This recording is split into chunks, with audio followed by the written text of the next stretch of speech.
everybody. My dad thinks his podcast is amazing, so please subscribe, give it 5 stars or whatever, and maybe he'll finally stop talking about it. Anyways, welcome to Sobriety.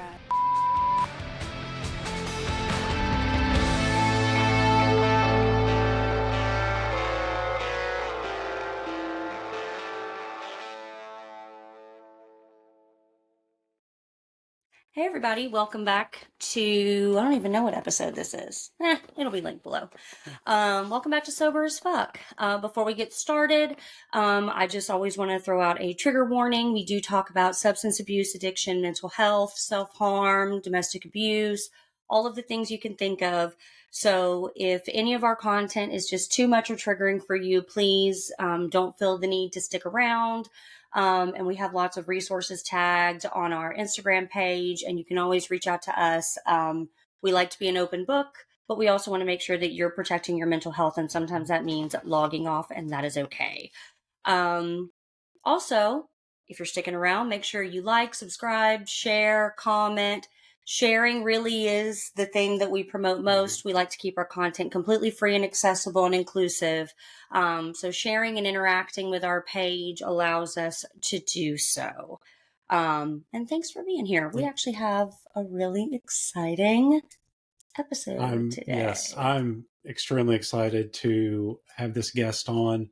I've been following her for a while on Instagram. She's the author of a book, Broken to Badass, and she is a total badass. If you are not following her on Instagram, you need to, and you'll thank me later once we talk about everything she's about. She's awesome. Let's please welcome the fabulous Tiffany Lee Gaston. Hey guys. Hey, how are you? How are you? Having me on. I was enjoying the commentary backstage. Could you hear us whenever you were in the waiting room? Doing your shiny hair, Jess. I know. I was like, my hair's so shiny. And then I have like this period pimple and I'm like, come on, man. Come on, hormones. Like, what are you doing to me? Oh, well, thank you for having me on. You guys are so much fun. Well, thank you for joining us. So before we get, talking about everything, there's one thing I wanted to, I guess, ask you about, talk to you about. I consider myself an athlete. I'm a former hockey player. I work out all the time. I stay at least fit for me. And then I saw your Instagram page.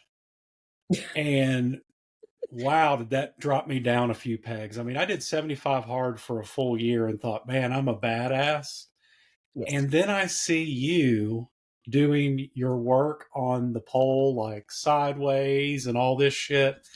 And I'm like, wow, that is, honest to God, the most athletic thing I have ever seen in my life. Thank you. How did that start?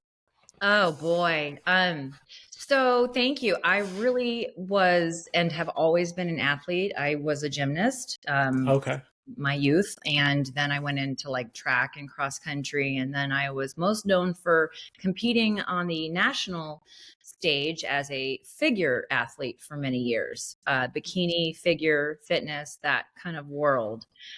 So the shift from, for like carving my body out of muscle and creating curvature that I otherwise wouldn't have out of muscle for that sport, it was kind of dull for me. But the beauty was, like, we got to just compete with ourselves, right? Mm-hmm. So I've always thrived in that space, and being active is just like an outlet for me. So going through sobriety and returning to some of these contraptions I played on years ago, but in like a really hardcore way, the pole is something I've really like challenged myself with. And yeah, people are like, call it a stripper pole, but I'm like, that's not exactly what's happening. Like the strength that it takes to do some of this is just like, I just eat it up. It's just so much fun for me. So really it's a labor of love, and it's just been something to better myself with through sobriety.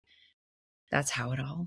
I love it. So I have to say that when Ryan told me you were going to be on the podcast, so I follow you, you follow our page, and I feel like we live in this delusional social media world where we think we know these people until they actually are people we're going to talk to. And then he said, you follow Tiffany Lee Gaston, right? I said, yeah, I do. And I like see her stuff and she looks pretty badass. He's like, Jess, You are going to fucking love her. She is the epitome of everything badass woman that you are. Cause I am like, women are fucking amazing. We can rule the world. And so, you know, I actually went to your page like a weirdo and stalked you for a little bit. And I saw all the poll work. And it's funny because when it was like actively drinking, it was something I think I had brought up. And he was like, oh no, stripper pole, like blah, blah, blah. But now, you know, you get sober of mind, and he's like, yeah, it's awesome. I'm like, I want to take those classes. Oh, you know something? You should absolutely put a house, because I'm going to be certified here soon to at least teach beginners. And so like I can work with you. Virtual classes. Yeah. And I danced for 15 years growing up, and I did musical theater and stage stuff. So I like it. But, you know, I'll be 40 this year. And so like my vertigo's gotten bad. So when I see you spinning, I'm like, am I going to be that person who just like falls to her death because she gets too dizzy? Girl, first of all, congrats, because you're going to enter your 40s. There is no greater time. And also we start on static. So you don't have to spin until you feel up for it. But yeah, there's a lot of behind the scenes that you don't see, is where I like stop and have to just pause so I'm not nauseated, because that's real. But yeah, just, you know, I've always gravitated towards, you know, what's funny, in my past life, I've always threatened, you know, I was a wife and a mother of 3. I still am a mother of 3. I'm no longer a wife. I was a wife for 23 years, but I've always teased that, like, you know, one of these days I'm going to run off and join the circus. And it was funny because I got divorced and I ran off and started training at the Las Vegas Circus Center with a lot of the Cirque du Soleil performers and athletes. And oh, wow. I really did, like, when I say I'm going to do something, don't tell me I'm not, because I'm the girl that really shows up for it. So yeah, part of this is like me being a Cirque performer in my own mind. But really, like, I don't have what it takes to tour and do 6 or 10 shows a week. I don't think that's the life I want. Yeah. So I just pretend. But wow. Yeah. I love that. That's awesome. Listen, we will be your proud audience. I mean, it's such a beautiful art too. You're so right when you say to people like, oh, it's a stripper pole. I mean, and that's a subject for another, like, whole other podcast, but it's that whole like judgment and really placing a lot of like female shame on just being empowered and strong. No, I don't either. Anyway, you can ask Ryan. And so do you, Jess, how to walk it like we talk it. That's right. And, you know, like, we'll see what happens from there. But yeah, we try. Well, if anybody has not checked out your Instagram page, they need to. Like, it's a fun time. Yeah, I mean, awesome. Just your content and everything. And your book is linked there as well. Yeah, you're just an amazing person. We're happy to have you. Yeah. It's been a fun journey. Yeah. Yeah. And that's what I was going to ask you about. So your book is this, you know, incredible journey of you overcoming adversity. Yeah. So, like, can you share, you know, a bit about your story and kind of like what led you to sobriety? Let me give you the elevator speech real quick. Let's see. Okay.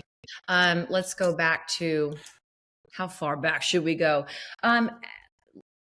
The honest truth about this book is this is now nearly a decade ago. Yeah. I have very much several more chapters in the making, because what I didn't know then is I was not unbroken, and I was not the badass that I taught everybody I was, because I hadn't quite done all the work to really, truly heal the trauma. So when the world shut down in the pandemic, and I was just celebrating 20 years of wedded bliss, and I was in Dubai, and, you know, friends were texting, they couldn't even get toilet paper on the shelves. And we returned on March 19th of 2020. Oh, wow. And we were locked down.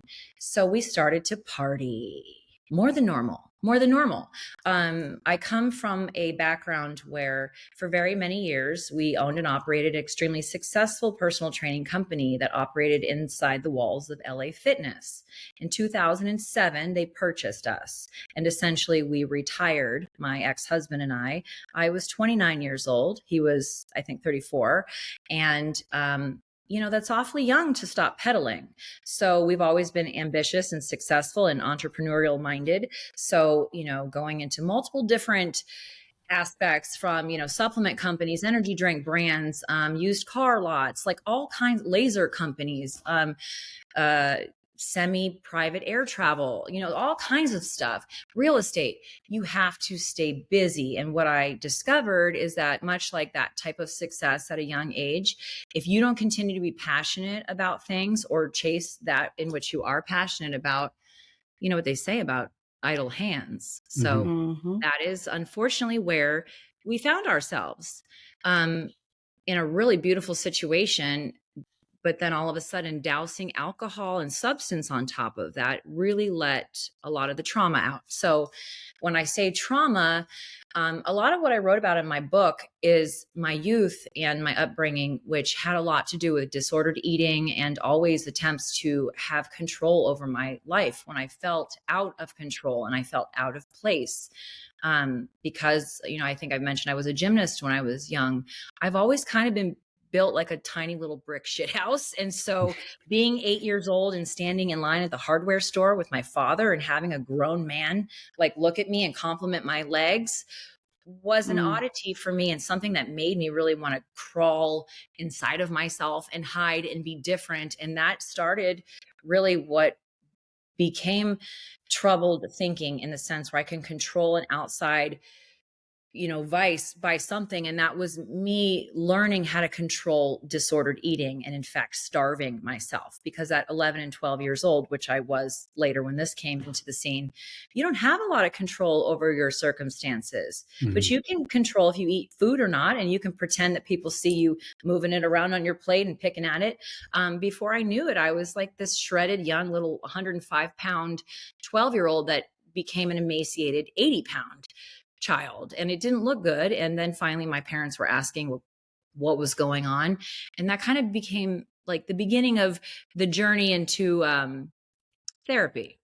So I will say that, like, being someone that's utilized lifelong therapy here and there, I've learned what works for me and what doesn't. And as a young girl, having one of my first therapists tell me, you know what your problem is? You're a bitch. That was one of my first experiences with someone in that capacity. So as you can imagine, I thought, fuck this. I'm not participating in something like this. I'm supposed to have a safe place to express myself. And this guy is this narcissistic fuck trying to tell me all the things that are wrong with me. Like, let's break this down a little bit more. So, we let's go on a little bit to 18. I find myself in a long-term relationship with a man that's 8-9 years older, and he's extremely narcissistic, like a malignant narc, like no other, which I'm very well versed in now. Very verbally abusive, soon to become physically abusive. And in my book, I share about having had a loaded gun held to my head. And I think that was probably about the last straw. So little Tiffany didn't always know that love wasn't supposed to hurt. So I think I really had a lot of things backwards and skewed. So coming out of that relationship and then getting married so young, I really never did the work to break through my trauma. And so life was great. Marriage was great. Ups and downs, hard times, that further served to strengthen us. I would say I had an absolutely incredible life. And a lot of people looked at us like we really were the power couple. But what happened behind the scenes was the substance abuse. And I will say opioids made an appearance in my home. And that was unfortunate, because once they could not be obtained by my ex any longer, it upgraded into a fentanyl scenario. And so when I share from a place of fentanyl awareness, it very much comes because it hits close to heart. So that was so traumatic for me and my children that, there was just a wholesale breach that at a different point in time, I realized, like, marriage and being in that marriage for 23 years was an absolute badge of honor for me. I would have and did do anything to save it. Unfortunately, 2 people have to be involved in that decision. And he got lost in substance while I grabbed onto anything that I could to climb out of what many people call addiction. But for me, I worked it a little bit different, and I had to do it by myself. I white knuckled it, and I know that's not recommended, but it's what it took for me to get out of a very unsafe place and get to higher ground. And I had recognized that I was really going to have to do the work. I was going to have to let go of anything else that was in the way. And if it meant losing a life that I had known, I was going to have to focus forward and put my head down and focus on me. And so in a very dark night, November of 22, I heard a voice. And I'm not super religious by any means. I'm very spiritual. And like this whole journey has only served to take me deeper in my spirituality. And it just told me, like, hold on tight. This is going to hurt like hell, but you're made out of something that will survive. You've got this. And it became like, I don't know what else to describe it, but it was really all I had. And I held on to me so tightly because I needed for my children to have an example of a stand-up parent in a scenario they no longer had one. And so I don't want accolades for what I've accomplished. I was forced to my knees. And so like when you have to get here, you figure it out. It wasn't easy. And I don't recommend the way I did it to anybody. If you have resources, if you have a friend group, if you have a means of not being alone with this, please lean into that. I don't know if it's my birth sign, being a Taurus and the stubborn pain in the ass that I am, or what, but I didn't want help. I didn't want to ask for help. I didn't want to allude to anyone that I was in danger. And I was literally backing myself into a corner with what I had going on. And I was using the bottle to soothe myself. So you can't heal in the environment that harmed you was the greatest recognition I had. And so I moved the fuck out and moved the fuck on. So here we are. Wow. Wow. That's all, folks. Right. That's it. Oh, so easy. Well, first of all, thank you for sharing that, because you should wear it as a badge of honor, all of those things. And I think that it's great that you share your story about white knuckling it. Okay, so it's not recommended, yada yada. Okay. But what I see more celebrated within the sober community and any sort of mental health related is there's not a one size fits all, right? Like when we start talking about like staying within these parameters of a very specific program, that also is very isolating for people. And it makes them feel like, is there anyone else out there? Not everyone has people, not everybody has someone or a family or friends or money or resources. We have these, when people talk about privilege, right? Like there are certain different privileges. Not everybody has those. And, for you to still recognize that even if I lose everything, no matter what the end result is externally, I know I have to do this. Period. Right? There's no but or anything like that. And being a parent, not having kids, it can be the same story, but you're absolutely right, especially when you have children, because as they get older, you realize like, oh my gosh, they're watching. I mean, you can tell your kid to do something 500 times and they're like, okay, yeah, whatever. But they're watching you. Yes. And I can tell that, you really loved your life and you really loved your husband. We always talk about how the situation is not the person, right? And that's so hard to divide those up. I've seen struggles, addiction, whatever you want to call it, take someone so beautiful and kind and empathetic and compassionate and smart and strong and just completely twist them. Yeah. But it's an inside job, right? Absolutely. How, if you don't mind me asking, how old were your kids at the time when you decided it's enough? Like when this whole scenario went down, it was horrifying because it actually resulted in a PTSD diagnosis for me, because during the 10 days that I rushed him to detox and I had to hide him, he's this powerful, successful businessman, well respected in the community. And I'm hiding the fact that he's in detox. I didn't even know that what he had been on was what it was. Mm-hmm. And now it's run out, and he's, I just wanted to keep the secret and not let anybody know. And the girls were, my girls are 22 and 21 now, and my son is 16. He was 12. And so, because when I tell you this story, like, I'm now 2.5 years divorced. I'm now 2.5 years sober. 2020 was the beginning of the end. Like, when I'm finally telling friends and people are watching us just explode, they're like, holy shit, Tiffany. I'm like, you're 2 years in the rears now. Yeah. Okay. Like, this is what we'd been through. And so it's like, it was just catastrophic. And to have him come home and then choose, and it's not my story to tell, but to choose that instead of it just being pills, and let's leave it at that, to tell the children it was fentanyl. That became just a teachable moment. Maybe it wasn't mine. It wasn't maybe my choice, but the kids definitely see where we come from now. And so, I think something that catastrophic in a home really showcases, and my daughters, being that they were a little bit older and I had to tell them, they were proud that it took a breach, but he went for help, and they just never wanted to see him get back on that. Now they routinely see him still drinking, and I'm very impressed with you, Ryan. You did 75 hard, or did you both do that? Because that is...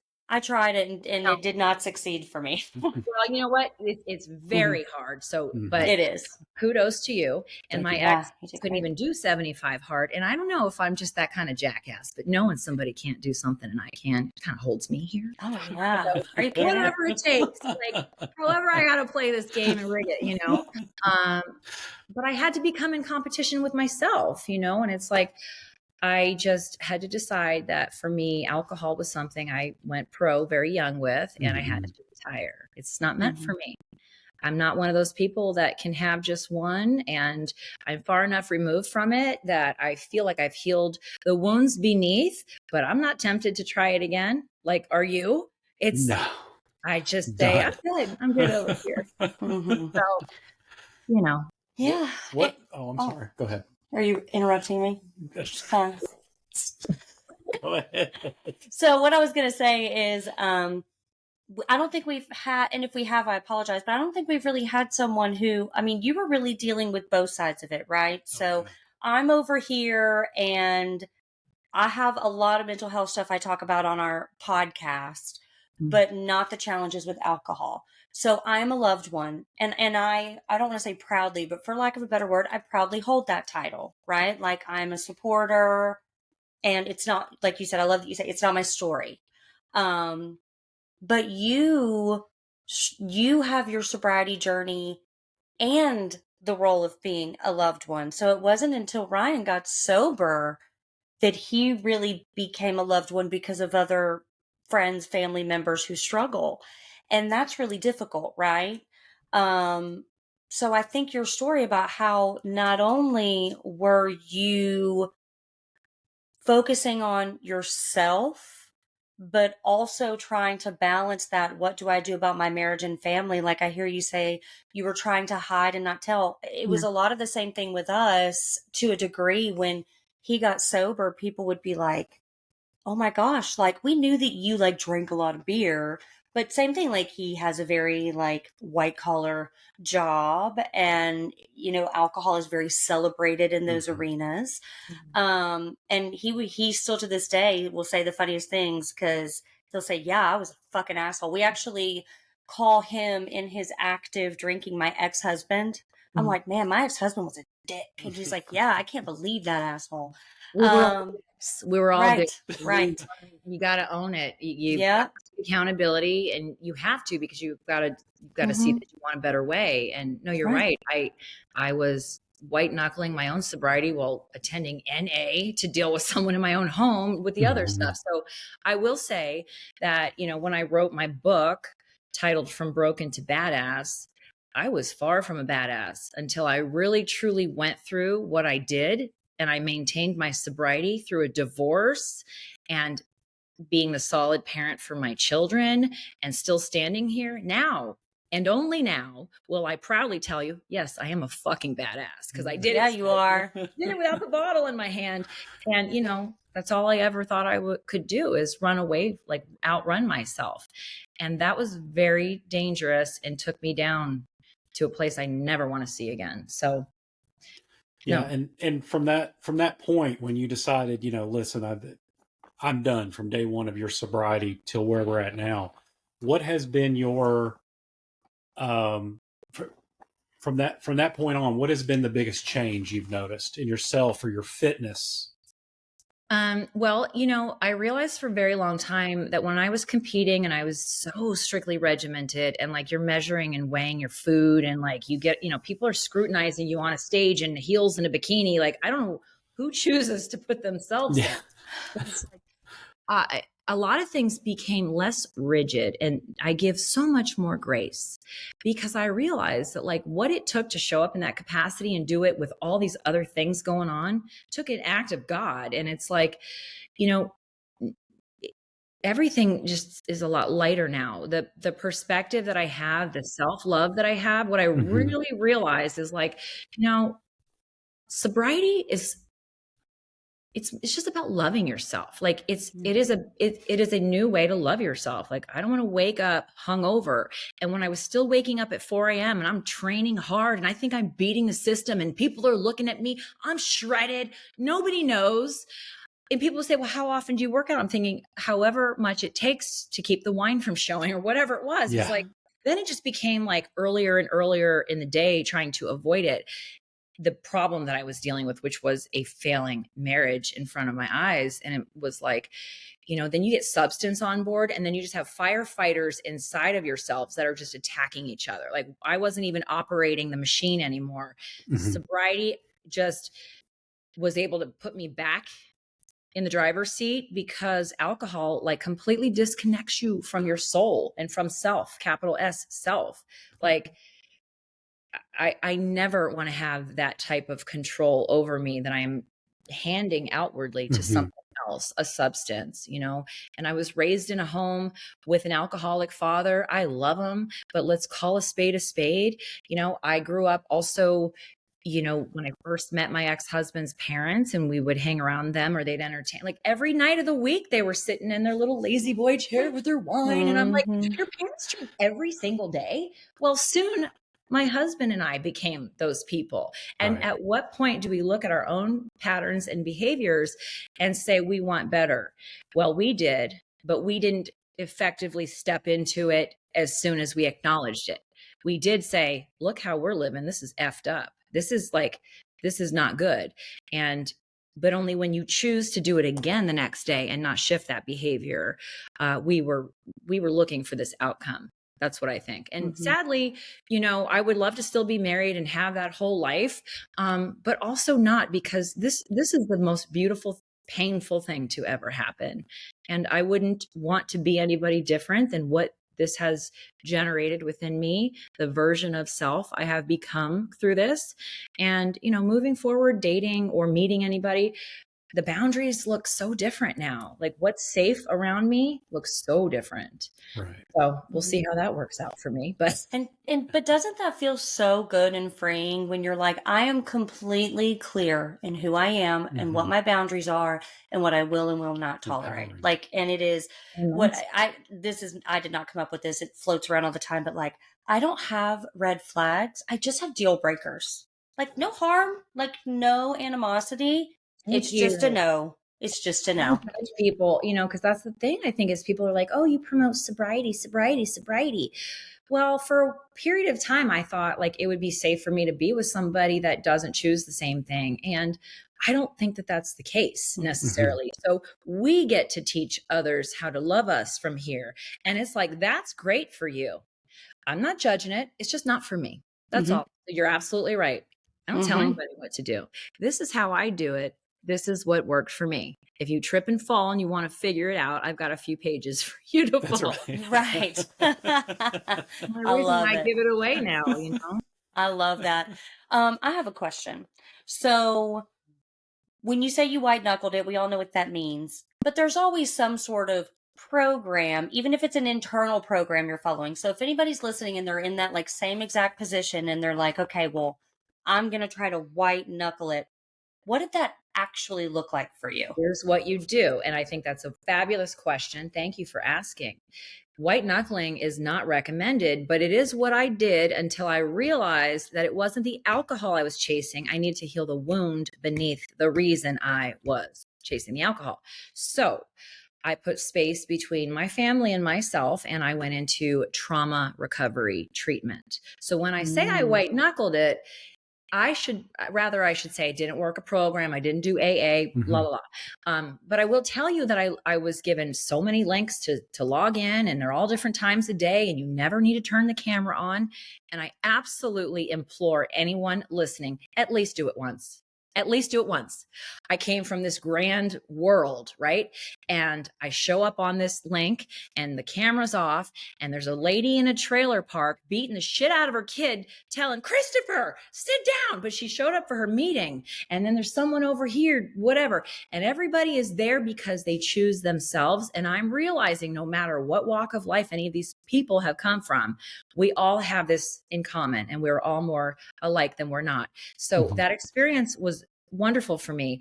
And the only reason I didn't continue to go back is because I definitely recognized that a lot of the situations and trauma that I never truly unpacked properly were what was bubbling up as a result of pouring the substance on top. So to repair the damage beneath, I'm a complex trauma survivor. You know, it's just like PTSD on repeat, lifelong. I think we all have it. I won't say I'm unique. We haven't all unpacked it. That is what it took to get here. Because when you sit right with yourself, you don't need to pick something up and water yourself down. And, you know, so like I say, don't white knuckle grip it, but get something else. And essentially you have to understand what the wound is that's causing you to drink. Because you know, if you're familiar with the work of Dr. Gabor Mate, he is someone that I absolutely adore because he doesn't call us addicts, which I don't like associate with that. Yeah. You know, to each their own, whatever program you did, whatever coins you want to carry, whatever, I bless you, everybody bless you.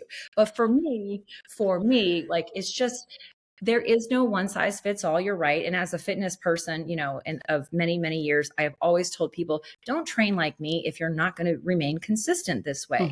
You must find what you enjoy because you will be consistent and stick with that. So we don't want to have to push a string. We want to work towards something that we enjoy. So for me, I might be flinging around a pole or an apparatus now, and that's what it looks like. But if somebody forced me to go in the gym and lift the way I used to compete, I am so burnt out on that life that sometimes we just have to like sit still, take inventory, reevaluate, and adjust our sails. So you're right, Jess. Like, I would never want to choose anything or anyone from anywhere else ever than having done this work and being this version of myself. I'm the most emotionally aware, self-aware, healed. You know, it's like I'm constantly just seeking a way to improve, but I'm also trying to actively live in my healing and not just spend my life healing. Like, I'm out there, you know, I don't constantly want to like live under the label anymore, but I give a lot of respect to what got me here. And I really had to put that alcohol down. So easy, just like one step and done, right? Like easy work. You had to like barely even think about it, right? Yeah. For me, you had to bang your head against the wall. Right. And I think that's what it is, right? Like when I first started therapy, my therapist is like, listen, this is how it's going to go. Okay. I'm either going to really piss you off and then you're going to come back 2 weeks later and say, tell me more about that. Or I'm going to really piss you off and you're never going to call me again. But I'm really going to piss you off because really what it is. A bitch. No. Oh my gosh. That's to circle back just to insane to that, me. I'd be like, I'm a bitch. You're a bitch. What are you talking about? Like license, yo. That is, well, and not to mention, like, not to sound sexist, but to have, I mean, I don't know that I would react very well if a man called me a bitch. I think you've called me a bitch like one time, and I don't think it went. No, it didn't go very well. Can you imagine a professional therapist saying, like, it's just that cut and dry? I thought, we really have some work to do here. This is I know. It's like you turn into the therapist. Like, tell me more about why you feel that way about me. you get to this point and you are a damn therapist. It's like, I can see so many types of people. Like, I don't take things personally anymore because I recognize we're all just mirrors. So keep yours clean. Okay. Like, don't reflect your shit on me. But if you do, I really am in such a beautiful place now where I'm like, that's cute. You feel pretty shitty about yourself, huh? I'm gonna let you leave that right there because I'm not wearing that today. Like, it's very freeing. And you know, I just think that, like, I don't know how you feel, Ryan, but like, once you get here, this community is like nothing else. And I never leaned into it. I never reached out. But what I found when I was ready to, and kind of what connected so many of us, was this Reframe app community. Was just this group of people that I didn't know I needed, because you get it. It's like, I'm over here feeling like I have to explain myself so much. And really, I just want to say, no, thank you. I don't drink anymore. And believe me, you don't want to see what happens when I do. Yeah. That was my thing to people, right? So, you know, people say, or when they ask you for me for a drink, if I'm out with people, and I say, well, I don't drink anymore. And if I did, you would probably have to redo this place. You know, it's just, it was so bad. And I just label myself as a non-drinker now. It's very easy for me to say no. Good for you. If I'm uncomfortable in a situation, I just fucking leave. Yeah. I don't have to be there in a situation that makes me feel uncomfortable anymore. It's new getting here, because I definitely remember the decision to not pick up a drink the next day was made on October 2nd of 22. And I decided, when I decided I just wasn't going to wake up and drink anymore. That was the hardest thing ever. But then I boarded a flight to go home from Rosemary Beach, Florida, back to Phoenix. And we were in first class, and the guy was really apologetic. The flight attendant was very apologetic for the delay and blamed the ground crew, thought he'd come in and be the hero and wanted to give us all shots. Then as he's coming through the cabin with this little freaking cart, he's like, and if you say no, clearly you have a problem with alcohol. And I was like, oh, I'm gonna light this mother trucker fire. And like, I just got so riled up, and I was like, I'm going to teach him a lesson. And I thought, you're going to have a long ride, sister, if you don't figure out that you just need to let him be the dick and control yourself. Because I was going to school him. And what I've learned is, I know who and what I am. No longer am I going to release the energy that I need, because I've got a lot of stuff going on, for shit like that. I don't have it in me, and I will never defend who I am anymore. I walk this earth as the authentic person that I am. You're talking to me, you know, I'll just start crying out of nowhere because I really can't help it. And being a deep feeling empath that I am, releasing alcohol got me closer to every one of my clairvoyances and sensitivities. It's just all been nuts. It's been a freaking ride. It's a hell of a great journey. I mean, and the emotion thing is something I'm almost 2 years sober now, and I'm amazed at the emotions I have. I mean, you almost had me tearing up talking about your story. You know, used to, I would never even consider that. I mean, I only cry like 2 times in my life, and that's at the very end of Rudy, the movie. And every time. And when Herb Brooks delivers his speech to Team USA in the 1980 Olympics, I've watched those things like 1,000 times, and I swear to God, I get amped up and I cry. And that's like the only 2 times I ever cried until I got sober. And then I really learned how to deal with my emotions and things like that. And and I tell people this all the time, especially in the community, which I absolutely love and I give back to all the time. That's kind of why we did this podcast. Don't worry about your day count. People future trip so much in the community. They're like, man, I'm only 60 days. I'm only 30 days. Like, no, you're fucking 60 days. You're fucking 30 days. That's amazing. One day is amazing. Today is the day. We're all on today. Yeah. But as you go through it, enjoy the ride. Because that first year I was just, trying to get to 1 year, and I never really enjoyed it. Yeah. And this past year since then has just been incredible and eye-opening. Like, wow. I feel like it was a great year of my life, but I feel like I kind of lost it because I really didn't enjoy it. I was just trying to get through the day. I want to get to a year. And now it's just like, wow, enjoying this journey has just been.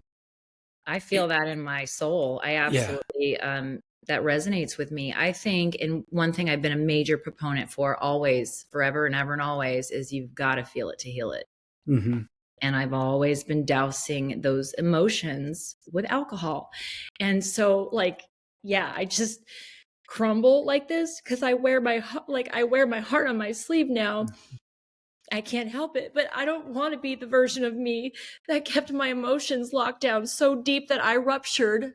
I have 3 bulging discs in my spine and 1 herniated. It's like, I understand what trauma and stored emotion in the body does. And if anybody that's watching this has not, or listening rather, has not read the book, The Body Keeps the Score, you have to understand that if you do not process your emotions in a healthy manner, you run from them, you take drugs, whatever you do, porn, shopping, gambling, call it what you want, whatever you're filling the void with, until you feel it, you are killing yourself. This is what the body becomes, stacked, stored trauma. That is where dis-ease comes from. So learning that I had ruptured a vertebrae in my spine, having never had a car accident, or people, oh, it's because you're always squatting. I'm like, I didn't squat heavy enough to blow out my back. Yeah. Like, has anybody been paying attention? Like, I don't lift like that anymore. What are you talking about? And then I finally, had an MRI to see what was going on. I had no idea the amount of anger and sorrow that I just wouldn't give people was killing me. So to know better is to do better. And, if we just let those little moments sneak and squeak out of us, I make a lot of people cry now. And it's a beautiful thing because like they're just feeling me and it's real. And, when we share emotions and we share moments like that, our vulnerability, it gives permission, That is permission. Yeah, that is so powerful. I actually can't remember if I heard it or I read it, but it was some research study where they talk about that, how, your body is not supposed to be in fight or flight for an extended amount of time, right? And it is a protective mechanism. So when you carry this trauma and your body is in that fight or flight for decades, it will literally redistribute blood flow and oxygen to your most vital organs because your brain processes like doesn't, whether you're getting like an arm ripped off in a car accident or whether it's trauma from a life situation, it registers in your body the same way. Absolutely. And so you do like a lot of, especially women, end up with a lot of GI problems and heart conditions. And that is so right. I've said this, my brother was in active addiction for 20 years. He's been sober now he just celebrated 5 years sober, February 3rd.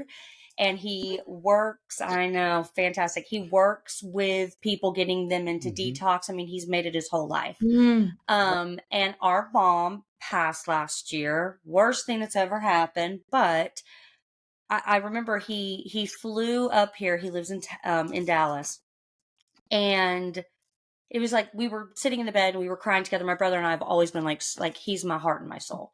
And he said, Jess, I don't want to drink and I don't want to use. And I said, okay. Like, it's not even something that I asked. He said, no, like, as painful as this is, I want to feel it. I want to grieve. I want to cry animalistically. I want to miss her and feel this grief with every ounce of myself. And I do not want to numb it. I want to feel every bit of it. As horrible as it is, I want to feel it. I understand that very well. Yep. And I mean, we just sobbed, and it may not sound like a big to do.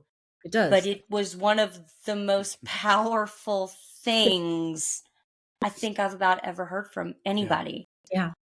I'm in so much pain, but I want it. Yeah. I want it. You realize it hurts so bad and you want to die and you want to outrun it and you want to outdrink it. And that's where I found myself. It's like, I just didn't want to be here because I really backed myself in such a corner with it that I didn't see a way out. Like I had to I hit so low, the only place to go was up, luckily. But I understand that well. And until you really sit with your emotions, we all know people that we never see cry and they never take advantage of therapy. I'm fine, I'm fine, I'm fine. Those are the people that snap. Yeah. Mm-hmm. Yeah. I get that very, very well.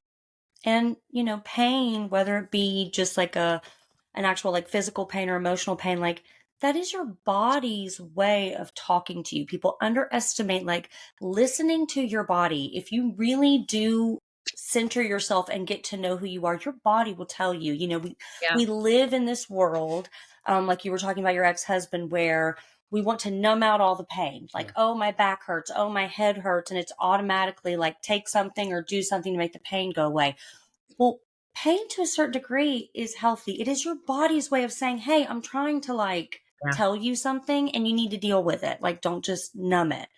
And we have conditioned our society, even people who don't, I find, even if you think you don't struggle with it, you probably do. Not to diagnose anybody, but if you really unpack that, even societal pressures teach us. You're fine. Like work, 80 hours a week. I mean, you guys both athletes, you understand that you wear these scars and this blood and this sweat and this tears is like an honor of strength. And you get out there like, I still got out on the ice and my like neck was broken or something ridiculous. Or you with bodybuilding and all of these things. Why? Like, why do we feel the need to push ourselves to prove what? Well, that's a trauma response too. Like I know that the way I move my body and all of the things that I choose to like take on, I know that I'm well aware. Like anybody can tell me that I won't be offended. Like I know that that's my like.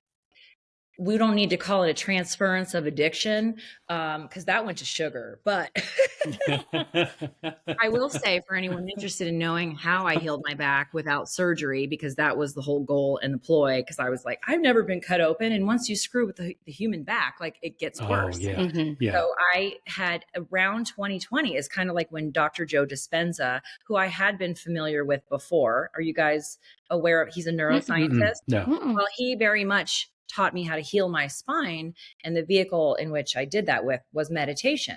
Never been a meditator. I would have only ever told you, as a health and fitness and wellness expert of over 30 years, I write on all these topics of all these things. I'm an avid proponent of meditation, but I would always tell people I don't meditate and I can't meditate. Well, that was bullshit. And when I began to understand the how, the why got easier. So to understand that when we really go within and get out of our own way, I was able to let my autonomic nervous system go to work and repair all the things that me being in a living, breathing, walking trauma response, I really walked this earth that way for 3 straight years. So when I decided to not drink anymore and I went away for that month and I stayed with family on the East Coast to go through that trauma program, I slept for like 10 and 12 hours a night for 2 weeks because my body was just used to being revved up and being like in fight or flight nonstop. Like I was going to give myself something really bad, if not worse than the disc that I blew out. So I have not had an MRI to determine that it's healed, but you can see a lot of what I do with my spinal compression is not, it's not compromised at L5S1 where it's bone on bone. So something really worked about that. And, I think the greatest gift is to learn that you have to get out of your own way. You got to feel it to heal it. And, if you don't know how, it's therapy, it's modalities like meditation, et cetera, et cetera. I mean, if anybody needs tips, tricks, whatever, I'm sure Ryan, you guys always offer them as well. But a lot of times we want to be an open book, because what helped me and also it was internal family systems was a therapeutic modality that really benefited me. And that's doing parts work to understand the different parts of you. And I had a really effed up inner child. So now she's happy and now I'm happy and all the team players are working well. So we got to check in periodically. I love it. What is your relationship with your kids like now? I mean, I know that you probably always were a fantastic mom and all of that, okay? But with them watching that, because I see our daughter with Ryan, I mean, and she is just, I hid a lot of stuff from her, right? Because with our kids, you're like, you don't need to, see all this. Yeah. But and I had a lot of that shame too. Like, I'm doing the same thing that my mom did. I married, someone who abuses alcohol and whatever. But now that she's seen him get sober, it is almost a silver lining, because I'm like, you're seeing what happens when you reach out. So what does that relationship with your kids look like? What's the biggest difference in that dynamic?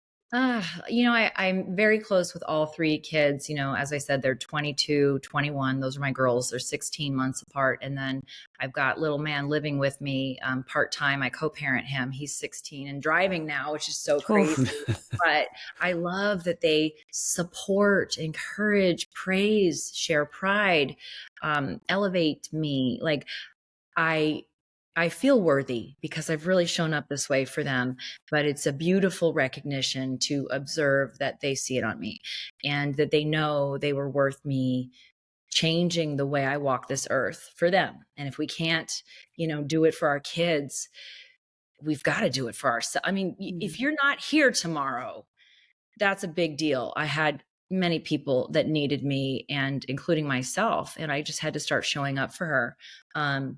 I think now that I have daughters that are of drinking age, they see both sides of the coin. I'm glad that I got here beforehand, because I was never going to be that mom that would go take my now 21, 22-year-old daughter to Vegas and like, let's drink and party. I always thought it'd be so cool when they're older and they're little adults. We'll open a bottle of wine, we'll sit around a campfire and we'll say, remember way back when this happened, like tell them all the stories that we didn't tell them when they were little. Well, it looks different now. And that's fine too. And they respect me for this. And, that was reason enough for me to do it. So I think I'll stay here. Yeah. Our daughter turns 14 on the 18th. So we're right around that same age. And I had cracked open a non-alcoholic beer the other day. And oh my gosh. We have a big narc in our house. Like, we can't get away with anything. And so she was like, real loud, Mom, is that a beer? Are you drinking? And I said, honey, no, it's just a non-alcoholic beer. I just wanted to try it. And I said, man, she didn't let anybody get away with anything. Or he met with a sober friend when we were in Texas, and he like sent me a picture, and it's a girl and she's very beautiful, and they like take a picture together, and she like snatches the phone from me. She's like, who's that with Dad? I was like, man, girl, relax. Well, it's good for her to see, and understand both versions of Daddy, because what's real is like, and I don't know, maybe you've noticed this in your community or among friends and their children, but it's like, I am observing my, 22, 21-year-old tell me that like their generation takes advantage of therapy and they feel more open and communicative in ways that past generations haven't. So that's beautiful. But also the observation that like people aren't chasing alcohol as much as like, older generations. It's like maybe not such a thing for them. I'm over here thinking we're all just changing everybody, but these younger kids, it's like they're really not getting into booze the way I think things were. So I don't know, maybe that's just my observation, but I would agree with that. I mean, my son is a drinking age. He's about to turn he turns 25. Gosh, Sunday. That's crazy. Yeah. Yeah. And he hardly, I never see him drink anymore. We'll go play golf and I'll take some non-alcoholic beers. He drinks those when he comes over to the house. Wow. He just grabs NAs, and I'm like, and I never said anything to him about it. He just decided to do that. And I was just like, wow. Well, I kind of take a little bit out of myself. Like, yeah, man, because I always talk about leading by example. And, he's told me a few times, that, I've kind of showed him a different way, and he wasn't living the best version of himself. And then he saw how I changed and everything, and he just kind of followed in those footsteps. I was like, damn, that's pretty fucking strong. Yeah. What's that's better amazing. than that? Like that, there it is. Like, I don't know what feels better than that, because to understand how many people sadly can't get here, don't try to get here, don't know how to get, like, whatever it is, making sure that they really understand that, like, growing up in a house like I did with alcohol constantly around, it was all I ever knew. And, and then I started picking it up and using it here and there. And then things went south. So it's nice that our kids can kind of see once in a while. I do agree with them knowing that we've struggled too, because it humanizes you. Yeah, yes, for sure. yes. And that was what humanizes was you. so hard about when it was shared with them. It was like the king got knocked off the throne, and I was like, your parents are human. Holy shit. It just felt like it all collapsed. And I felt like I didn't have control if the facade was gone, because their dad is not what they thought. So it was like all of that shattering of an image, it had to happen. Yeah. It is what it is. So yeah. And the most beautiful thing now is just to arrive here and share it honestly, and in the hopes that somebody sees something that, they recognize, like, wow, I didn't think that I use it that way, but just the fact that you've removed it from your life and you're talking about it, I've decided I'm not going to have a drink. And here I am 30 days later. And it's like, I didn't care to stay here for a long time and keep waving this flag, but like, that's reason enough for me to do that. Never did I ever think I would be that's right. So, yep. Yeah. Well, you are most certainly a badass. That's right. You can claim that. And I love when you said, don't white knuckle it, grip it. I might have to steal tough. that. I might have to steal that. Grip this. You don't have to. Is that something that you came up with? No, but I've said it because it was like the best analogy that I could give anyone. I love who did this. It was like something really catastrophic happened. I got on a plane. I flew home. On that flight home, I looked across the aisle on the plane at my then husband, and I just thought, I can't do this anymore. I got home, strategized that I was getting on a plane and leaving again. I said, can you take care of our son for a month if it turns out to be that long? He said yes. And I got the fuck out of there. It was like, I knew I had to save myself. There's nothing left of me. Then what can I do? So, that needs to be the chapter of your next book. That's what I was going to ask you, is what's in the future now for you? What's Another book, or what are we doing here? So many months into my sobriety, I was flying somewhere, and I wrote, probably in just a few hours, what I think is the first chapter of a second book. And then I quickly decided that I need a screenwriter, because this one's going to be made for Netflix. This doesn't read like a book. This is a movie. And shockingly, it really was my life. So we'll see. I'll keep you posted. Yes. Broken to badass to broken back to sober badass. That's right. Yeah. So when you get an Oscar nomination one day, you heard it here first on Sober as Fuck. For it. You guys are amazing. I'm like, you win an Oscar. All I want is just to hold it. Okay. You don't have to say my name or recognize me. I just want to touch it. That sounds dirty. I just want to touch it. I'll tell you what, and if you guys share an address with me when we get off, I'll send you a copy of my book too. Oh, sweet. We're happy to buy it. Yes. And support. That's right. Are you kidding? See, but we're both in sales too. And so, we're always about like giving stuff away, but I always tell anybody I'm around, I'm like, your friends and family don't ask for friends and family discounts. They want to support you. They tip you the most, and they buy your books. Love from my friends. I love supporting my friends' business. Me too. Some of my friends love free handouts. So that's right. We have a bunch of those too. Right. And that's okay. We love them anyways. Yes, we do. Well, Tiffany, thank you so much for joining us on the podcast. This was just so much fun. I enjoyed it. I did as well. Thank you so much for having me. You guys are. It was wonderful. We'll have to meet up in person sometime. That's right. I would love that. Yes. Sober AF. Well, Tiffany, thank you so much. We'll catch up soon. Thank you. Bye. Take care. All right. Bye-bye.